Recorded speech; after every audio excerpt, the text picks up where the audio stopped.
चलिए दोस्तों चलिए दोस्तों, आज की वीडियो लेक्चर में हम लोग देखेंगे यूनिट 2। फर्स्ट यूनिट समाप्त हो चुका है दोस्तों, तो यूनिट 2 में हम लोग देखेंगे। अब यूनिट 2 क्या है दोस्तों? स्थिर विद्युत विभव तथा धारिता। किसी किसी बुक में देखिएगा दोस्तों, तो स्थिर विद्युत विभव यानी विभव अलग है दोस्तों और धारिता अलग है दोस्तों। लेकिन एनसीईआरटी में देखिएगा तो ये एक ही चैप्टर है दोस्तों, दोनों। ठीक है, यूनिट 2 करके है। ठीक है, उसका नाम क्या है? Electrostatic potential and capacitance. ठीक है, इसका वीडियो 1 है दोस्तों। इसमें हम लोग आज जानेंगे कि स्थिर विद्युत विभव क्या है और विभवांतर क्या है, और किसी बिंदु आवेश के कारण किसी बिंदु पर विभव देखेंगे दोस्तों। ठीक है, तो सबसे पहले हम लोग देखते हैं स्थिर विद्युत विभव है क्या। ठीक है, इसको अंग्रेजी में बोलते हैं दोस्तों इलेक्ट्रोस्टैटिक पोटेंशियल। ठीक है, इसका हम लोग पहले परिभाषा देखते हैं। क्या? एकांक आवेश को क्या एकांक आवेश को अनंत से विद्युत क्षेत्र के किसी बिंदु तक लाने में जो किया गया कार्य होता है दोस्तों, उस बिंदु का विभव कहलाता है। यानी कि जो कार्य किया जाता है अनंत से किसी बिंदु को, एकांक आवेश को, परीक्षण आवेश को विद्युत क्षेत्र के किसी बिंदु तक, तो वो जो कार्य किया जाता है वही उस बिंदु का विभव कहलाता है दोस्तों। ठीक है, इसे क्या कहते हैं? इसे भी से सूचित किया जाता है तथा यह एक अदिश रहती है। ठीक है, देखिए दोस्तों, यहाँ पे आप लोग डायग्राम से समझ सकते हैं। यहाँ पे अनंत है दोस्तों, यहाँ पर ध्यान रखिएगा, ये अनंत है। और अनंत से देखिए दोस्तों, अनंत से क्यू नॉट आवेश को लाया जा रहा है कहाँ? विद्युत क्षेत्र के किसी बिंदु पी पॉइंट पे। तो यहाँ पर पक्का जो विभव होगा दोस्तों वो भी होगा। ठीक है, और इसे ही क्या कहते हैं? स्थिर विद्युत विभव, जिसे भी से सूचित किया जाता है। ठीक है दोस्तों, भी बराबर क्या होता है? W/Q0। ठीक है, इस परिभाषा के अनुसार दैट इज इसको क्या पढ़ते हैं? दैट इज, ऐसा कि भी बराबर क्या है? W/Q0। ठीक है, अब इसका ऐसा यूनिट, डायमेंशन और सीजीएस यूनिट निकालेंगे दोस्तों। ठीक है, चलिए आगे बढ़ते हैं। ऐसा यूनिट क्या? अब देखिए, कार्य है, वर्क का ऐसा यूनिट जूल, और आवेश का कूलम, तो इसका ऐसा यूनिट क्या होगा? जूल पर कूलम। ठीक है दोस्तों, और यहाँ पर देखिए जूल है यानी कार्य है, तो कार्य का क्या? बल गुना विस्थापन होता है, बल गुना विस्थापन, तब बल का न्यूटन, अब विस्थापन यानी दूरी है तो मीटर, न्यूटन मीटर पर कूलम भी इसको कह सकते हैं। और इसी को क्या कहते हैं दोस्तों? वोल्ट कहते हैं। यानी कि जूल पर कूलम और न्यूटन मीटर पर कूलम और वोल्ट, यानी इसका 3 रूप में हम ऐसे इसको बोल सकते हैं। ठीक है दोस्तों, तो चलिए ये इसका ये सा यूनिट हुआ दोस्तों। अब इसका डायमेंशन देखिए दोस्तों, डायमेंशन क्या है? तो डायमेंशन देखिए क्या? अब न्यूटन का क्या होता है दोस्तों? mL/10⁻²। और यहाँ पे मीटर यानी लेंथ है, तो लेंथ का L, और यहाँ पे कूलम यानी आवेश का क्या होता है? AT। ठीक है, तो यहाँ पर हम लोग इसका करेंगे। देखिए दोस्तों क्या हो जाएगा? अब L यहाँ पर तो पावर जुड़ जाएगा तो 2 हो जाएगा, और T की पावर देखिए दोस्तों, T माइनस ऊपर जाएगा तो माइनस हो जाएगा, है कि नहीं दोस्तों? कुछ नहीं है तो पावर 1 है। ठीक है, तो क्या हो जाएगा? mL/10⁻² है, यहाँ पे जाएगा तो -3, और A की पावर -1 हो जाएगा दोस्तों। यहाँ पर ध्यान रखिएगा दोस्तों, यहाँ पे इसका पावर -1 होगा, A के पावर -1 हो जाएगा। ठीक है, तो आप समझ गए होंगे डायमेंशन क्या होगा। अब इसका सीजीएस यूनिट दोस्तों, तो देखिए वर्क का क्या यानी कार्य का सीजीएस यूनिट अर्ग, और कूलम का स्टेट कूलम होता है, आवेश का, तो क्या हो गया? अर्ग पर स्टेट कूलम। ठीक है, जिसको स्टेट वोल्ट से भी हम लोग जानते हैं दोस्तों, यानी स्टेट वोल्ट। ठीक है दोस्तों, STC वोल्ट, स्टेट वोल्ट। ठीक है, अब आगे देखिए दोस्तों, आगे क्या देखना है? आगे हम लोगों को यहाँ पर देखना है क्या कि इसको एक और रूप से हम लोग परिभाषित कर सकते हैं दोस्तों। आगे देखिए, यहाँ पर देखिए, और यानी इसी को हम इस तरह से परिभाषित कर सकते हैं। यदि एक कूलम, ध्यान रखिएगा दोस्तों, एक कूलम धन आवेश को अनंत से विद्युत क्षेत्र के किसी बिंदु तक लाने में 1 जूल कार्य करना पड़े, तो उस बिंदु का विभव 1 वोल्ट होगा। अब इसके नीचे दोस्तों ध्यान रखिएगा, इसके नीचे कौन लिख लीजिएगा दोस्तों? ई वाला, 1 वोल्ट बराबर 1 जूल बटा 1 कूलम। ठीक है दोस्तों, देखिए यहाँ से परिभाषा से स्पष्ट हो जाएगा। ठीक है, तो 1 वोल्ट, तो 1 वोल्ट हमको बराबर क्या? 1 जूल, यानी 1 जूल बटा 1 कूलम। ठीक है ना दोस्तों, तो वही कि यहाँ पर एक कूलम धन आवेश को अनंत से विद्युत क्षेत्र के किसी बिंदु तक लाने में जब 1 जूल का कार्य करना पड़े तो क्या हो जाएगा दोस्तों, उस बिंदु का विभव 1 वोल्ट होगा। आप लोग देख सकते हैं 1 1 1 सभी का 1 कर देंगे, यानी वर्ग भी 1 हो और आवेश का मान भी 1 हो तो 1/1 यानी 1 वोल्ट आ जाएगा। ठीक है दोस्तों, तो वही चीज़ यहाँ पे लिखा हुआ है। अब देखिए दोस्तों विभवांतर, पोटेंशियल डिफरेंस। ठीक है, पोटेंशियल डिफरेंस। तो देखिए दोस्तों पोटेंशियल डिफरेंस क्या है, वैसे ये दोस्तों दो बिंदुओं के बीच के विभवों का अंतर है दोस्तों। और इसको कैसे डिफाइन किया जाता है तो देखिए आगे, इकाई धन आवेश को विद्युत क्षेत्र में एक बिंदु से दूसरे बिंदु तक, यहाँ पर ध्यान रखिएगा मीटर जाता है, एक बिंदु से दूसरे बिंदु तक ले जाने में किया गया कार्य दोनों बिंदुओं के बीच के विभवांतर होता है। ठीक है, देखिए यहाँ पे मान लेते हैं विद्युत क्षेत्र है, अब यहाँ से एक बिंदु ए है, यहाँ पे एक बिंदु बी है दोस्तों, तो ए से बी हम ले जा रहे हैं। ठीक है, क्यू नोट आवेश को ए से बी, तो ए से बी तक जो ले जाने में जो कार्य किया जाता है वही क्या है दोस्तों, इन दोनों के बीच के बिंदुओं के विभवांतर है। ठीक है, तो आप लोग इस डायग्राम से भी समझ सकते हैं, यानी V A minus V E बराबर क्या हो जाएगा, W/Q0। अब यह एक अदिश राशि है। और ध्यान रखिएगा दोस्तों एसआई यूनिट, देखिए इसका जो फार्मूला है वही सेम है विभव का, विभवांतर और विभव दोनों का फार्मूला सेम है, तो इसका एसआई यूनिट, डायमेंशन और सीजीएस यूनिट सबका सेम होगा दोस्तों, ये दोनों का। इसलिए आप लोग क्या कीजिएगा, इसके नीचे जैसे ए लिखा हुआ है दोस्तों वैसे ही इसको भी सेम लिख दीजिएगा। और आगे जैसे ये और इसका परिभाषा है ना दोस्तों, क्या कहते हैं विभव का परिभाषा जो और में इस तरह से दी है, इसी तरह विभवांतर का एक और परिभाषा उसके नीचे एसआई यूनिट ये सब लिख के उसके नीचे लिखिएगा दोस्तों, क्या कि एक कूलम आवेश वाले परीक्षण आवेश को विद्युत क्षेत्र के एक बिंदु से दूसरे बिंदु तक ले जाने में किया गया कार्य 1 जूल हो, दोनों के बीच बीच 1 वोल्ट विभवांतर होगा। देखिए दोस्तों क्या कह रहा है कि यदि एक कूलम आवेश को विद्युत क्षेत्र के किसी दो बिंदु के बीच, यानी एक बिंदु यहाँ है एक बिंदु यहाँ है, तो ये दोनों के बीच जो हम यहाँ से यहाँ ले जा रहे हैं तो दोनों के बीच जो कार्य किया हो अगर 1 जूल हो तो दोनों के बीच 1 वोल्ट विभवांतर होगा। ठीक है दोस्तों, यही यहाँ पे कहने का मतलब है। और यहाँ पर दोस्तों इसको लिखने के बाद इसके नीचे आप लोग लिख सकते हैं दोस्तों कि VA माइनस VB बराबर क्या हो जाएगा दोस्तों, VE माइनस VB बराबर 1 वोल्ट। ठीक है दोस्तों, इसको आप लोग इसके नीचे आप लोग लिख सकते हैं। ठीक है दोस्तों, तो इसको आप लोग नोट डाउन कर लीजिएगा। ठीक है, चलिए इतना आप लोग उतारिए। ठीक है, और उसके आगे हम लोग देखते हैं। चलिए दोस्तों, चलिए ठीक है, चलिए दोस्तों अब आगे हम लोग देखते हैं क्या, विद्युत विभव को प्रभावित करने वाले कारक, फैक्टर्स अफेक्टिंग इलेक्ट्रिक पोटेंशियल। ठीक है, कौन कौन कारक है जिस पर विद्युत विभव निर्भर करता है। चलिए दोस्तों तो पढ़ते हैं। ये टोटल 4 कारक है दोस्तों। कितने कारक, 4 कारक जिस पे विद्युत विभव निर्भर करता है। ठीक है, पहला कारक क्या है, चालक के आवेश पर। ठीक है दोस्तों, यानी कि चालक पर आवेश क्या है, काहे कि हम लोग पढ़े हैं दोस्तों V बराबर क्या पढ़े हैं, V बराबर W/Q।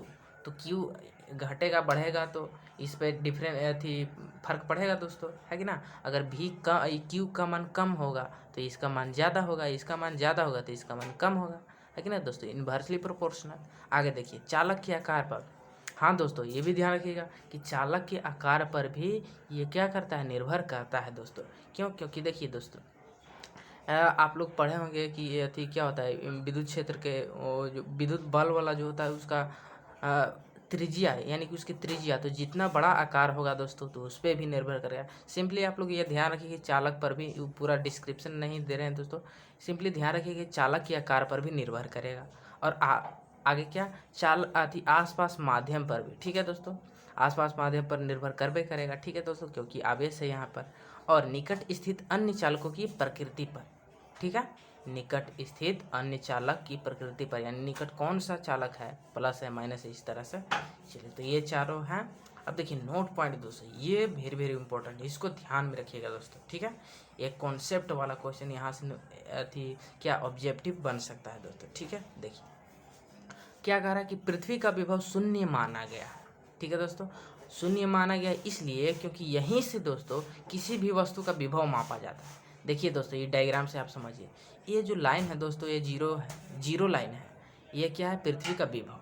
इससे ऊपर जितना भी वस्तु रहेगा उसका विभव धनात्मक रहेगा दोस्तों, और उसके नीचे जितना भी वस्तु रहेगा ऋणात्मक विभव। और धनात्मक विभव किस वस्तु का रहेगा दोस्तों, धनावेशित वस्तु का क्या, धनावेशित विभव रहेगा। अगर वस्तु ऋण आवेशित है तो उसका विभव भी ऋणात्मक होगा दोस्तों, ये बात ध्यान में रखिएगा, ठीक है। अब यहाँ पर एक और इम्पोर्टेंट बात है दोस्तों कि देखिए, अगर प्लस यानी कि कोई जो पदार्थ हो वो प्लस यानी धनावेशित हो तो क्या करता है दोस्तों, अर्थ से इलेक्ट्रॉन ग्रहण करता है, ग्रहण करके और वो अपने आप को न्यूट्रलाइज कर देता है दोस्तों, यानी इस पे आवेश जीरो हो जाएगा। यहाँ पर ध्यान रखिएगा कि अगर धन आवेशित रहता है तो आवेशों का यानी विभव का स्थानांतरण कैसा होता है दोस्तों, उच्च विभव से निम्न विभव की ओर। ध्यान रखिएगा क्या, उच्च विभव से निम्न विभव की ओर, क्योंकि यहाँ पर देखिए दोस्तों पृथ्वी है तो पृथ्वी के पास तो जीरो है। देखिएगा ध्यान से समझिएगा, पृथ्वी के पास जो आवेश है वो जीरो आवेश है, कहा कि हम लोग पढ़ें अभी कि जीरो इसका रहता है। और यहाँ पे धन आवेशित है तो धन आवेशित है दोस्तों, तो यहाँ पे कुछ यहाँ पे मान लेते हैं जीरो था, इसके पास टोटल जीरो था, प्लस माइनस कट के जीरो रहता है। कोई भी आवेशित कोई भी पदार्थ क्या रहता है दोस्तों, अनावेशित रहता है जब तक इसको हम रगड़ करके या किसी और एक कारण से आवेशित ना करें, ठीक है। आवेशित करेंगे तो क्या होगा दोस्तों, या तो प्लस की संख्या बढ़ जाएगा, सॉरी यहाँ पे या तो इलेक्ट्रॉन निकल जाएगा दोस्तों, या तो इलेक्ट्रॉन इस पे आ जाएगा। तो यहाँ पर देखिए प्लस है तो इलेक्ट्रॉन इस पे निकला है, यानी जीरो से इस पे कम है, यानी कि इस पे विभव कम होगा, ठीक है ना दोस्तों। तो ये विभव कम है और यहाँ पे विभव उच्च है, तो हम इलेक्ट्रॉन किधर से किधर जा रहा है दोस्तों, यहाँ से उच्च विभव से निम्न विभव की ओर, ठीक है दोस्तों।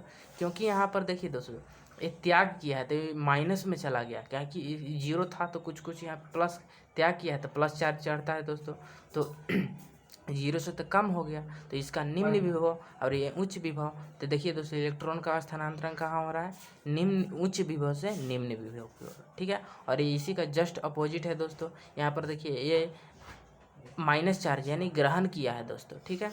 तो ग्रहण किया तो इस पर चार्ज बढ़ जाएगा, जीरो था तो जीरो से तो बढ़ जाएगा, और बढ़ जाएगा तो उच्च हो जाएगा, यहाँ पे निम्न हो जाएगा, ठीक है। तो कहाँ से कहाँ जा रहा है दोस्तों, उच्च विभव से निम्न विभव की ओर, सॉरी यहाँ पे उच्च विभव से निम्न विभव। देखिए दोस्तों विभव यहाँ पे क्या हो जाएगा, यहाँ से निम्न विभव, यहाँ पे देखिए दोस्तों क्या है, यहाँ पे निम्न विभव से उच्च विभव की ओर यहाँ पे जा रहा है, ठीक है दोस्तों। यहाँ पे ध्यान रखिएगा, यहाँ से उच्च विभव से निम्न विभव की ओर, ठीक है। क्योंकि यहाँ पर देखिए दोस्तों आवेश यहाँ पे ग्रहण किया है यानी जीरो से ज़्यादा हो गया है, तभी तो माइनस चार्ज चढ़ा हुआ है। यहाँ पे जीरो है तो जीरो से ज़्यादा है तो क्या हो जाएगा दोस्तों, यहाँ पर तो उच्च विभव होना चाहिए, हाँ, लेकिन ध्यान रखिएगा दोस्तों इसको समझिए कि ये क्या है, उच्च विभव और ये निम्न विभव, ये भी उच्च विभव और ये निम्न विभव। तो क्या हो जाएगा दोस्तों, यहाँ पर उच्च विभव से निम्न विभव, क्योंकि पृथ्वी इसके तुलना में बहुत बड़ा है और इसके भी तुलना में बहुत बड़ा है। तो यहाँ पे देखिए दोस्तों क्या हो जाएगा, निम्न विभव से उच्च विभव की ओर आ रहा है, लेकिन यहाँ पे उच्च विभव से निम्न विभव की ओर जा रहा है, ठीक है। तो इसको ध्यान में रखिएगा, ठीक है। चलिए अब आगे देखिए दूसरा का नोट पॉइंट में क्या है, विद्युत विभव या विभवांतर एक बिंदु फलन राशि है, यानी कि ये जो है दोस्तों रास्ते पर निर्भर नहीं करता है, ये केवल बिंदु पर निर्भर करता है, ठीक है दोस्तों। कि यहाँ पे फर्स्ट पॉइंट और लास्ट पॉइंट बीच में कैसे, जैसे कि देखिए दोस्तों यहाँ से कोई आवेश अनंत से हम लोग ला रहे हैं, अनंत से कोई आवेश को हम बिंदु पॉइंट पी पर ला रहे हैं, तो अनंत से अनंत वाला बिंदु, और इसको कैसे हम लाएं इससे मतलब नहीं है, इसको कहाँ पर लाएं और कहाँ से लाएं ये इम्पोर्टेंट है, ठीक है दोस्तों। तो यहाँ पर ध्यान रखिएगा कि विद्युत विभव या विभवांतर क्या है, एक बिंदु फलन राशि है, ठीक है दोस्तों। चलिए अब देखिए दोस्तों कुछ यहाँ पे हम लोग इंटीग्रेशन का कॉन्सेप्ट देख लेते हैं, क्योंकि आगे हम लोगों को इसको ज़रूरत पड़ने वाला है, ठीक है दोस्तों। तो इसको आप लोग ध्यान से नोट डाउन कीजिए और आगे आप लोग देखिएगा इसको।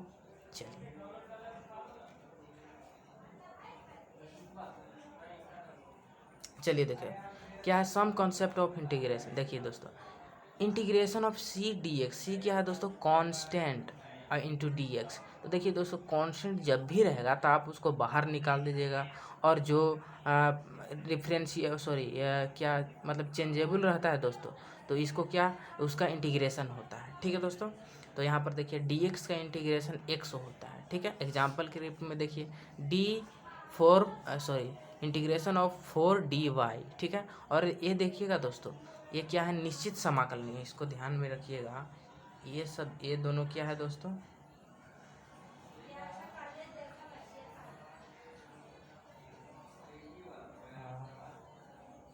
अनिश्चित।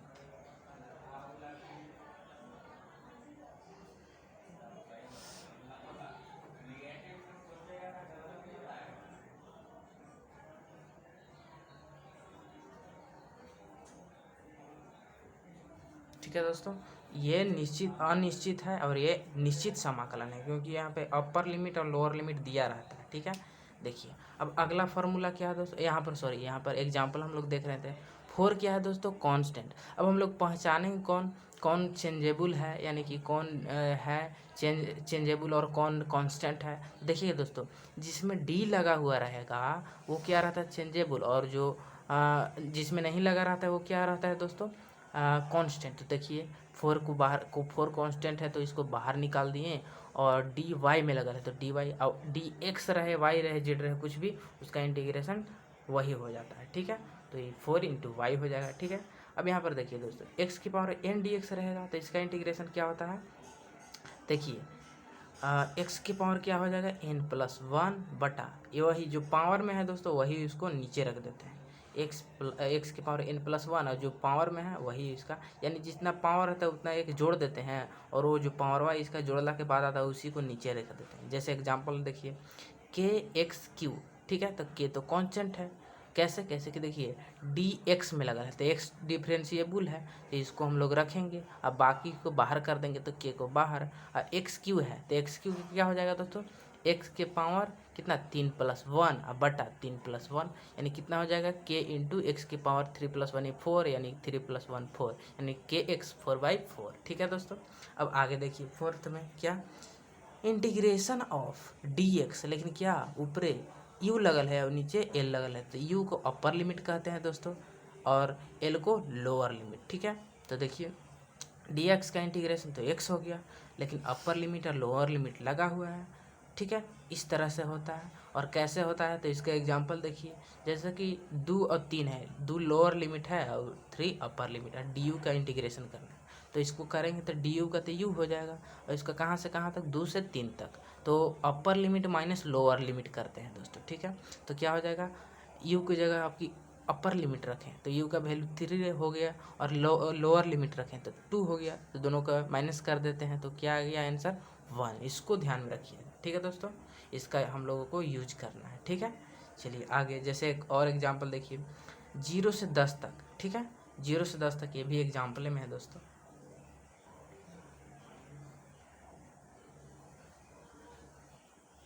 क्या कह रहा है कि 0 से 10 तक integration Z Q D Z का।